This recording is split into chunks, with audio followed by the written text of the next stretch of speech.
മുൻ കോൺഗ്രസ് നേതാവും കേരള മുഖ്യമന്ത്രിക്കായിരുന്ന കെ കരുണാകരൻ, അദ്ദേഹത്തിൻ്റെ മണ്ഡലം എൻ്റെ വീടിൻ്റെ അടുത്ത് മാളയിലാണ്. എപ്പോഴും അദ്ദേഹം ഒരു ബെൻസിലൊക്കെ ഇരുന്ന് ഇങ്ങനെ വരും, മാളയിലെ പണികൾ നിറഞ്ഞു നിൽക്കണ്ടാവും. മാളക്കാർക്ക് ഇടതായാലും വലതായാലും BJP ആയാലും ഹിന്ദു ആയാലും ക്രിസ്ത്യാനിയായാലും മുസ്ലിം ആയാലും കരുണാകരനെ മറക്കാൻ പറ്റില്ല. കാരണം ഓരോ വീട്ടിൽ നിന്നും അദ്ദേഹം പോലീസുകാരെ സൃഷ്ടിച്ചിട്ടുണ്ട്. എല്ലാവർക്കും തൊഴിൽ മാള കഴിഞ്ഞിട്ടേ കരുണാകരനുള്ളൂ. 30 കൊല്ലം മാളയിൽ ഇതായിരുന്നു. അദ്ദേഹത്തിൻ്റെ ഒരു എപ്പോഴും പറയുന്ന ഒരു ഇതാണ്, ആദ്യം കാര്യം ഇങ്ങോട്ട് നടക്കട്ടെ, എന്നിട്ട് നിയമം പിന്നാലെ. കാര്യം ആദ്യം, അതായത് ഈ PSC ഒന്നും ഇല്ലാണ്ട് ഈ കാര്യങ്ങൾ അങ്ങോട്ട് നടക്കട്ടെ, നിയമമൊക്കെ പിന്നെ നോക്കാം. അപ്പൊ അണികൾക്ക് ആവേശമായിട്ട് ഇദ്ദേഹത്തിന്റെ പിന്നിൽ ഉറച്ചു നിൽക്കുക. ഒരു രാഷ്ട്രീയ നേതാവ് എന്നുള്ളൊരു പവറാണ്. അതേപോലെയാണ് ഇന്ന് ട്രംപിന്റെ പരിപാടി. ആദ്യം ഇങ്ങോട്ട് ബോംബ് അങ്ങോട്ട് ഇടൂ. ഇത്ര നാളും, അതായത് ഇപ്പൊ കരീബിയൻ, വെനിസ്വല ഇപ്പൊ രാജ്യങ്ങളിൽ നിന്നാണ് കൂടുതലായിട്ട് കൊക്കെയിൻ അതല്ലെങ്കിൽ അതുപോലെയുള്ള മാരകമായിട്ടുള്ള ഫെന്റനോളൊക്കെ കടന്നു വരാം. അത് ചൈനീസ് ഇൻഫ്ലുവൻസ് ഉണ്ട്, അതിൻ്റെ ഒരു ശൃംഖലയുണ്ട്. അത് കടന്ന് ബോട്ട് വഴിയാണ് അമേരിക്കയിൽ വരിക. അമേരിക്കയുടെ യുവത്വത്തെ തല്ലി തകർക്കുന്ന ഡ്രഗ്സ് ആണ് ഇതില് ഒട്ടനവധി സൗത്ത് അമേരിക്കൻ രാജ്യങ്ങളുള്ളപ്പോൾ കൊളംബിയയിലാണ് കൊക്കെയിൻ്റെ ഏറ്റവും വലിയ ആസ്ഥാനം. കൊക്കെയിൻ വരുന്നത് കൊളംബിയയിലാണ്. ഇപ്പം എൻ്റെ ഒരു സുഹൃത്തുണ്ടായിരുന്നു, അദ്ദേഹം US മെറീൻസ് എന്ന് പറയും. US മെറീൻ എന്ന് പറഞ്ഞാൽ മിലിറ്ററിയുടെ ഒരു വിഭാഗമാണ്. അദ്ദേഹത്തിൻ്റെ വീട് ഇവിടുന്ന് 2 വീട് അപ്പുറയാണ് അദ്ദേഹത്തിൻ്റെ വീട്. അപ്പോൾ ഈ കൊളംബിയയിലെ ഡ്രഗ് മാഫിയനെ അടിക്കുന്നതിന് വേണ്ടിയിട്ട് അമേരിക്കയുടെ ഓരോ മിഷനുകളിൽ അദ്ദേഹം പോകാറുണ്ട്. കൊളംബിയയിൽ ഒട്ടനവധി ആൾക്കാർ അദ്ദേഹം വകവരുത്തിയിട്ടുണ്ട് ഈ ഡ്രഗ് മാഫിയായിട്ട് ബന്ധപ്പെട്ടിട്ട്. അതൊക്കെ സീക്രട്ട് മിഷൻസ് ആണ്. അപ്പോൾ ഈ കൊളംബിയയിലെ പ്രസിഡന്റ് ഗുസ്താവോ പെട്രോ ഇതൊക്കെ ട്രംപിനെതിരെ വന്നേക്കാം. അദ്ദേഹം ന്യൂയോർക്കിൽ വന്നിട്ട് പറയാണ്, അമേരിക്കൻ മിലിറ്ററിയോട് ആഹ്വാനം കൊടുക്കുന്നത് ട്രംപ് പറയുന്നത് കേൾക്കുന്നത്, അദ്ദേഹത്തിന്റെ വിസ ക്യാൻസൽ ചെയ്തു. അതായത് ട്രംപ് പറയുന്നത്, നിങ്ങളുടെ പ്രസിഡന്റ് പറയുന്നത് കേൾക്കരുതെന്ന് US മിലിറ്ററിയോട് ആഹ്വാനം കൊടുക്കാണ്. സ്റ്റേറ്റ് ഡിപ്പാർട്ട്മെന്റ് അദ്ദേഹത്തിന് കൊളംബിയൻ പ്രസിഡന്റിന്റെ വിസ ക്യാൻസൽ ചെയ്തു. ഈ പൊതുവെ പറയപ്പെടുന്നത് ഈ സൗത്ത് അമേരിക്കൻ രാജ്യങ്ങളിലുള്ള പല രാഷ്ട്ര തലവന്മാരും അവർ സോവിയറ്റ് ഇൻഫ്ലുവൻസ് ഒക്കെ ഉണ്ട്, കമ്മ്യൂണിസ്റ്റ് ഇൻഫ്ലുവൻസും, അവർക്ക് പലതരത്തിലുള്ള ഇൻഫ്ലുവൻസുകളുണ്ട്. അപ്പോൾ ഇവര് ബിനാമിയായിട്ട് ഈ ഡ്രഗ് കച്ചവടം നടത്തുന്നുണ്ട്. കാരണം അമേരിക്കയിൽ അത്രമാത്രം ഡ്രഗ് ഇൻഫ്ലോ ആണ് വരുന്നത്. അങ്ങനെ ഈ ട്രംപ് വെനിസ്വേലയിൽ ഇപ്പൊ അമേരിക്കൻ മിലിറ്ററിനെ ഡിപ്ലോയ് ചെയ്തേക്കാണ്. CIA ഡയറക്റ്റ്, കാരണം CIA മിഷൻസ് ഒന്നും അങ്ങനെ പുറത്തു വരാറില്ല. CIA ഡയറക്റ്റ് ആഹ്വാനം കൊടുത്താണ് കോവർട്ട് ഓപ്പറേഷൻസ്, അതായത് രഹസ്യമായ ഓപ്പറേഷൻസ് ഈ വെനിസ്വേലയുടെ ഉള്ളിൽ നടത്താൻ. മദൂര ഗവൺമെന്റ്, നമുക്കറിയാം മുമ്പ് ഹൂഗോ ഷാവേസ് ആയിരുന്നു, അവിടെ ഇഷ്ടംപോലെ എണ്ണയുണ്ട്. ഒപ്പം തന്നെ അമേരിക്കനെ തളർത്തുന്നതിന് വേണ്ടിയുള്ള പൈശാചികമായിട്ടുള്ള അവരുടെ യുവത്വത്തിനെ തകർക്കാൻ വേണ്ടിയിട്ട് ചൈനയുടെ പിന്തുണയോട് കൂടിയിട്ട് ഡ്രഗ് കയറ്റിവിടാം. അതൊരു കച്ചവടം കൂടിയാണ്. ഒപ്പം തന്നെ ഇവരുടെ ലക്ഷ്യങ്ങൾ അമേരിക്കയെ തളർത്തുക എന്നുള്ളതാണ്.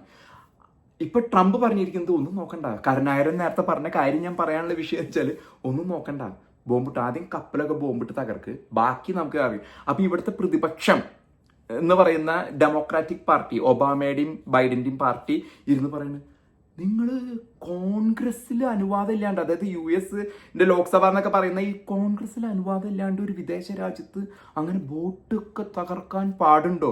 ട്രംപ് ഒരു 5ഓളം ബോട്ട് ഈ ഡ്രഗുമായിട്ട് വരുന്നത് കടലിൽ മുക്കിക്കളഞ്ഞു. അമേരിക്കൻ മിലിറ്ററി പോയിട്ട് മുക്കിക്കളഞ്ഞു. ഒപ്പം CIA ഓപ്പറേഷൻസ് നടക്കാം. അപ്പൊ ഇവിടെ ഇരിക്കണവൻ പറയാ, ഇവിടെ ഇരിക്കുന്ന പ്രതിപക്ഷം പറയാ, ഒബാമയുടെ പാർട്ടിക്കാരൻ, അങ്ങനെ വിദേശത്ത് പോയി കോൺഗ്രസിന്റെ അനുവാദമില്ലാതെ ബോംബ് ചെയ്യാൻ പാടുണ്ടോ? ഈ ചെറ്റകളുണ്ടല്ലോ, ഈ അമേരിക്കയുടെ പ്രതിപക്ഷത്തെ ട്രംപിന് കുറെ പ്രശ്നങ്ങൾ ഞാൻ എപ്പോഴും വിമർശിക്കാറുണ്ട്. ഈ പറഞ്ഞവനൊക്കെ ഇത്ര നാൾ എന്തും നോക്കിയിരിക്കായിരുന്നു. ഒബാമ ഭരിച്ചു, ബൈഡൻ ഭരിച്ചു, ക്ലിന്റൺ ഭരിച്ചു, ബുഷ് ഭരിച്ചു, എല്ലാം ഭരിച്ചു. എന്തും നോക്കിയിരിക്കായിരുന്നു. ഇത്ര നാള് ഇത്തരം ബോട്ടുകള് ഇപ്പൊ പോയിട്ട് ചറ പറന്ന് മുക്കിക്കളയാണ്. അതായത് കരുണാകരൻ പറഞ്ഞ മാതിരി ആദ്യം ബോംബൊക്കെ ഇട്ടാ കഞ്ചാവും ഇതും ഫെന്റനോളും കൊക്കൈനും അല്ലേ വരണേ, സാധനം അങ്ങോട്ട് മുക്ക്, അറ്റ്ലാന്റിക്കിലും പസഫിക്കിലും അങ്ങോട്ട് മുക്കിക്കളയും, ബാക്കി നിയമം പിന്നെ നോക്കാം എന്നുള്ളതാണ് ട്രംപിന്. അങ്ങനെ പറ്റുള്ളൂ. കാരണം ഇവന്റെയൊക്കെ കോൺഗ്രസിന്റെ അനുവാദം നോക്കി നടന്നാലുണ്ടല്ലോ അമേരിക്ക ഇല്ലാണ്ടാവും എന്ന് ട്രംപിനറിയാം. അതാണ് ട്രംപ് മുക്കിക്കളയുന്നത്. വെനിസ്വേലയിലെ മധുര കിടന്ന് വിരളി പൂണ്ടേക്കാം. മധുരോ ഇതിന് വന്നേക്കാം ഈ ട്രംപിന്റെ അടുത്ത് ഒരു സമയം, കാരണം കസര തെറിക്കും. CIA അവിടെ ഇറങ്ങി കൊവേർട്ട് ഓപ്പറേഷൻസ് നടത്തി ഡ്രഗ് മാഫിയയുടെ ഇത് തകർത്ത് കഴിഞ്ഞിട്ടുണ്ടെങ്കിൽ വലയം വെച്ച് വെനുസുല എന്നൊരു വിഷയമല്ല. ഒപ്പം തന്നെ വെനുസുലേനെ സഹായിക്കുമെന്ന് വിചാരിക്കുന്ന പുടിന്റെ കൈയും കാലും കെട്ടി പൂട്ടിയിട്ടേക്ക് അവിടെ യുക്രൈൻ. അപ്പൊ വെനുസുലയ്ക്ക് ഒരു രക്ഷയില്ലാണ്ട് നിൽക്കുന്ന സമയത്ത് രഹസ്യമായിട്ട് ഒരു ധാരണയിലെത്താനായിട്ട് മദൂരോ വന്നിരിക്കുകയാണ്. അപ്പൊ നെഗോഷിയേഷന്റെ ഭാഗമായിട്ട് എന്നോട് ഒരു ഉദ്യോഗസ്ഥൻ പറയായിരുന്നു, അദ്ദേഹത്തിന്റെ കുറെ എണ്ണയുണ്ട്, പിന്നെ ധാതുക്കളുണ്ട്.